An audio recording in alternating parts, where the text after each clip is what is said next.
In this video, we will explore how a 70-year-old woman with end-stage kidney disease and diabetes managed to avoid dialysis for over 6 years by detoxifying the most dangerous kidney toxin. Today, we're going to look at how stage 4 and 5 CKD patients can avoid dialysis for years.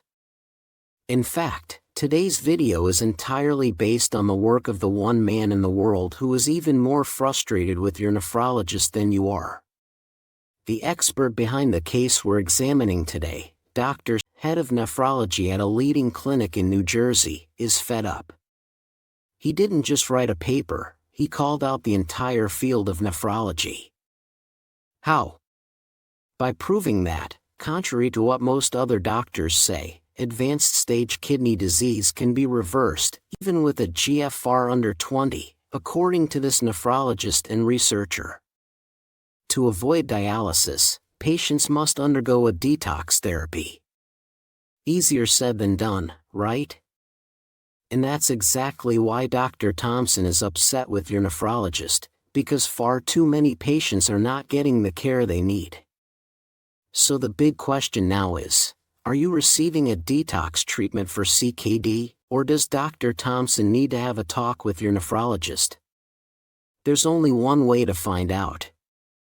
The research published by Dr. Thompson focuses on what may be the most critical toxin in kidney disease.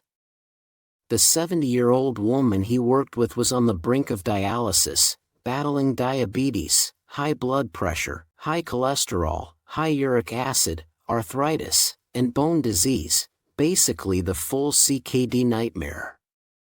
And yet, after starting a very specific detox protocol, her kidney function stabilized for 6 years, 6 years without dialysis. And what made the difference?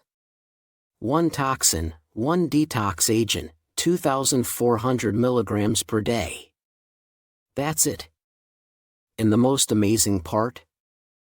Most of her issues, bone pain, joint stiffness, inflammation, heart problems, were all caused by this overlooked toxin, a single toxin. Now, before we reveal what it is, don't forget to like, subscribe, comment, and hit the notification bell. What is the sneaky toxin that's destroying your heart, damaging your arteries, crushing your bones, tormenting your joints, and making kidney disease unstoppable like a runaway train? Folks, this is a toxin we mostly get from animal-based and processed foods. And yes, a kidney-friendly diet really focuses on blocking this toxin. And we have detox agents. Most people would guess protein. It's not protein, it's worse. The real enemy is phosphorus. The toxin that damages your heart, bones, joints, and kidneys is phosphorus. But why is it so dangerous? Because phosphorus can accumulate in your blood if you get too much of it. And when that happens, your body panics and starts pulling calcium straight out of your bones like a sponge from the inside. But at least your bones won't complain until they break. And phosphorus isn't just bad for your bones, it also causes heart disease and kidney damage. It literally hardens your arteries from the inside out. If you don't have kidney disease, don't get complacent thinking high phosphorus is only a problem for kidney patients. It's not. Studies show that even people without kidney disease can start losing kidney function thanks to this curious mineral. That's right, phosphorus is even worse than protein for your kidneys, and you absolutely need to keep it under control. Now, this phosphorus problem is serious. So don't keep all this kidney-saving knowledge to yourself. Share it. Text your friends, email your family, even send it straight to your doctor. God knows some nephrologists could use a refresher lesson. So how do you spot phosphorus before it lands you on dialysis? What you see here are the most common symptoms of high phosphorus levels, also known as hyperphosphatemia. And as you can see, I've broken it down by stages so you can better understand whether a symptom is really caused by phosphorus or by something else. Now, high phosphorus comes with one symptom that's more specific than any other: itchy skin. And you can see it progress, getting worse as kidney disease advances. In some cases, untreated stage 5 patients have had such severe itching that they caused wounds from scratching their skin, of course, just a little before ending up on dialysis. And yes, their doctor should have caught this.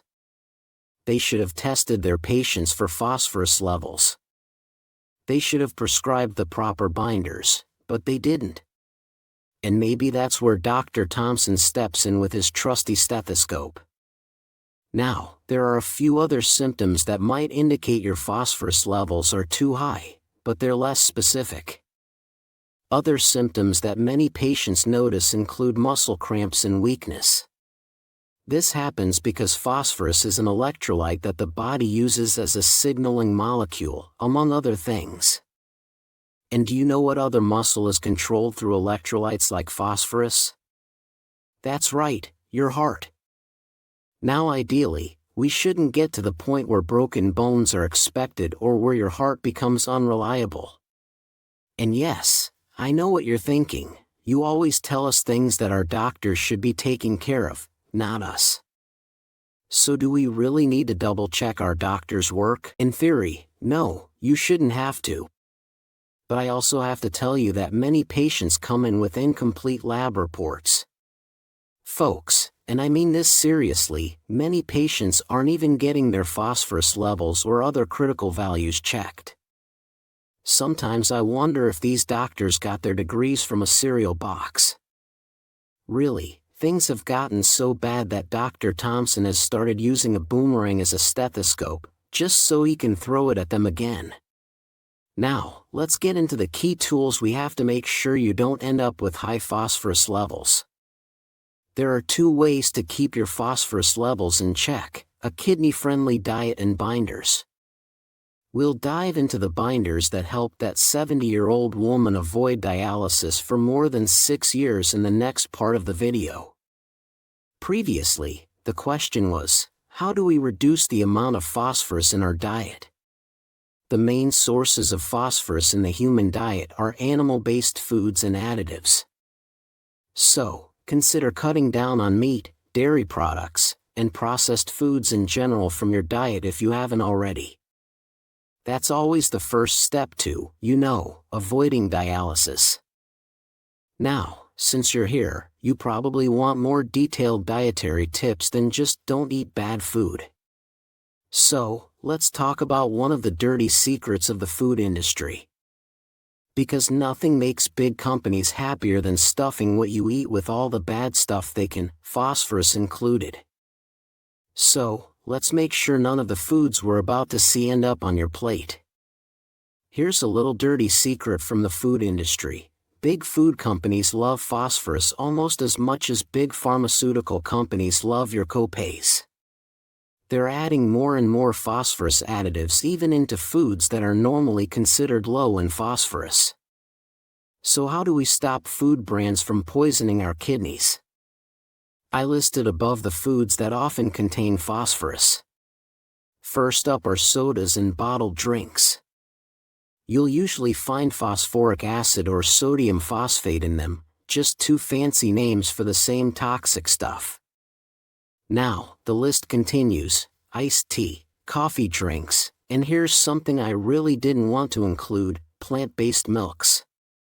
Many CKD, chronic kidney disease, patients rely on rice milk or almond milk to add something to their oatmeal that isn't just water. And now, they're even poisoning almond milk. You'd think almond milk is safe, but it's not. So, what can you do? The way to avoid falling into their trap is to always read the label of whatever you're buying, even if it's not typically considered a high phosphorus food. Look at the ingredients. If you see any of these, skip that product. And if you see phosphoric acid on the label, drop the cart and run. And I know what you might be thinking right now: following a kidney-friendly diet is harder than it sounds. But please don't give up, and don't let food brands discourage you from pursuing better health. Because here's the truth, your diet isn't just supportive, it's your first line of defense. It's the foundation, the game changer, the reason why some patients can turn their health around while others keep getting worse. The story I shared earlier, in fact, most of the success stories I share here, are only possible thanks to a personalized strategy, precise, and backed by science. So, if you're ready to finally stop guessing, to stop being at the mercy of food labels and misinformation, this is where we create a plan built just for you, based on your labs, lifestyle, and stage of CKD. And yes, you will receive a customized kidney-friendly diet that is easy to follow, nutritionally balanced, and designed to keep you safe from the hidden dangers we've discussed today. Let's talk about supplements, what to use to reduce phosphorus levels. So let's say your diet is already correct, but your phosphorus levels are still too high. That actually happened to a patient in the study. Even though her diet was on point, she still needed a phosphate binder to avoid dialysis. So what is a phosphate binder? These are true lifesavers for the kidneys, one of the most underrated but effective interventions, as long as you use them correctly. So how do we do that? CKD patients have used phosphate binders in a million different ways. Some patients simply take Tums from the grocery store, not something I would recommend. Tums contain sugar and other additives, but they are based on calcium carbonate and, yes, they do work. In fact, if you're going the DIY route, consider taking a calcium carbonate supplement instead of Tums.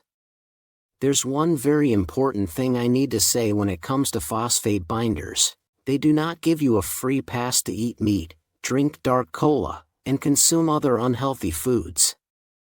That's not how this works. I'm saying this because I've seen some people in the comments say things like, "Yeah, if I want to eat some red meat, I'll just take a binder afterward and I'm good." But that's never a good idea. Phosphate binders aren't magic beans. You can't eat steak and fries and think you're fooling your kidneys.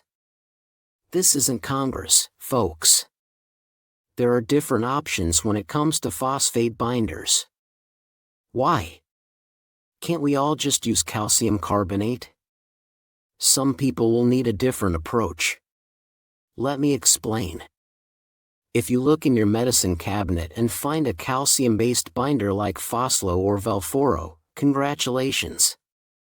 You're using the right medication for you because your doctor actually did their job. Today, Dr. Thompson won't be throwing his stethoscope at them, probably not.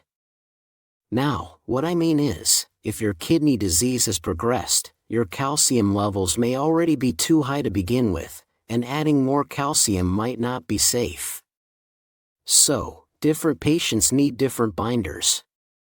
Some patients may be prescribed an iron-based binder instead of a calcium-based one, which can also help treat anemia. So how do you choose the right binder for you? That's what doctors are for. Make sure your doctor isn't overlooking your needs.